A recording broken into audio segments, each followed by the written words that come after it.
sí, es la primera victoria y el partido ha empezado un poco atrabancado así, luego hemos metido el gol en el 35, el equipo ha seguido con el nivel alto y bueno, al final luego ya hemos empezado a hacer nuestro juego y mucho mejor.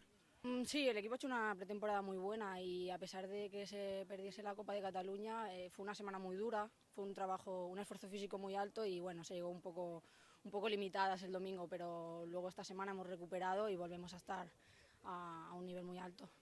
Ahora lo principal es la siguiente jornada, ir partido a partido, que no nos pase como el año pasado, que cometimos el error de centrarnos mucho en la Champions y centrarnos en lo que toca, que es la Liga. Bueno, són positives, l'equip ha sortit molt ficat per guanyar ràpid i la primera part ens ha costat molt fer el primer, però una vegada el fas saps que tens un equip que anirà més i això ha sigut. La segona part hem començat també bastant bé i els últims minuts sí que hem baixat una mica, però també ja és per factor d'inicis de temporada i el resultat a favor.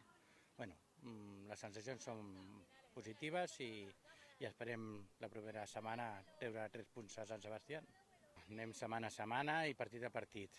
Sempre és la mateixa dinàmica amb nosaltres. Cada partit anirem concentrats i pensant només en el rival que ens toca. El que tingui que ser a l'octubre ja arribarà i no tenim pressa perquè arribi.